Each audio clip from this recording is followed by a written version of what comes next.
அன்புக்குரிய தேவனுடைய பிள்ளைகளே, ஆண்டவராகிய இயேசு கிறிஸ்துவின் நாமத்தினாலே இந்த காலை பொழுதிலே உங்களை நாங்கள் வாழ்த்துகிறோம். இந்த நாளுக்குரிய ஆண்டவருடைய வார்த்தையை நாம் வாசிப்போம். 1 பேதுரு 1:7. அழிந்து போகிற பொன் அக்கினியினாலே சோதிக்கப்படும், அதை பார்க்கிலும் அதிக விலையேற பெற்றதாயிருக்கிற உங்கள் விசுவாசம் சோதிக்கப்பட்டு இயேசு கிறிஸ்து வெளிப்படும் போது உங்களுக்கு புகழ்ச்சியும் கனமும் மகிமையும் உண்டாக காணப்படும்.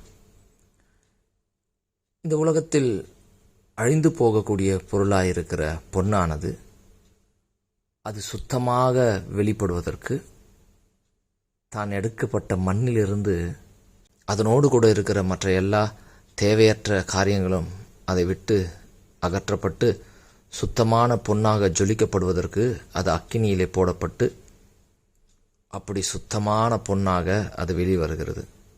இந்த உலகத்தில் அழியக்கூடிய பொன்னாக இருக்கிற அதற்கே அது பரிசுத்தப்படுவதற்கு அக்கினிக்குள்ளாக போய் சோதிக்கப்படும் பொழுது அதிக விலையேற பெற்றதாக பொன்னை காட்டிலும் விலை மதிப்பற்றதாக இருக்கிறதான நம்முடைய விசுவாசம் சோதிக்கப்படாமல் இருக்க வேண்டும் என்று நினைப்பது சரியாகுமோ? எனக்கு அருமையான தேவனுடைய பிள்ளைகளே, ஆகையினால் நம்முடைய விசுவாசமும் அப்படி சோதிக்கப்பட்ட பின்பு அது சுத்த பொன்னை விட விலையேற பெற்றதாக வரும். ஆகையினாலே அந்த விசுவாச சோதனைக்குட்படும் போது ஆண்டவர் நமக்கு புகழ்ச்சியையும் கனத்தையும் மகிமையும் கொடுப்பார். ஆகையினாலே எனக்கு அருமையான தேவனுடைய ஜனங்களே, இந்த உலகத்தில் நாம் துன்பப்பட வேண்டியது அவசியம்.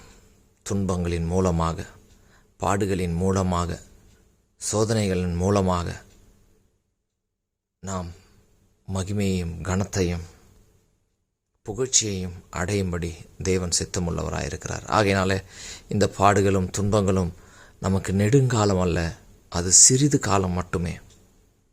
நம்மை பலவேளை சோதனைகளுக்குள்ளாக நாம் கடந்து செல்லும்போது துக்கப்படுத்துகிறது. ஆகையினாலே அதை கண்டு நாம் மனமடிய வாங்க வேண்டாம். அதன் பின்பு ஆண்டவர் மிகப்பெரிய ஆசீர்வாதத்தை வைத்திருக்கிறார். எங்கு சோதனைகள் வருகிறதோ, பாடுகள் வருகிறதோ, துன்பங்கள் வருகிறதோ நாம் புரிந்து கொள்ள வேண்டும், இதற்கு பின்பு ஆண்டவர் நமக்கு பல மடங்கு ஆசீர்வாதத்தை வைத்திருக்கிறார். ஆகையினால நமக்கு வருகிற இந்த சோதனைகளிலே நாம் சோர்ந்து போக வேண்டாம். இந்த விசுவாசம் மிக உன்னதமானது, மிகவும் விலை மதிப்பற்றது. நம்ம இந்த உலகத்தில் எதனோடும் இதனுடைய மதிப்பை நாம் கம்பேர் பண்ண முடியாது. ஆகையினால் இந்த விசுவாசத்தோடு உங்களை தேற்றிக் கொள்ளுங்கள். கர்த்தர் தாமே நம்மை ஆசீர்வதிப்பாராக. ஆமென்.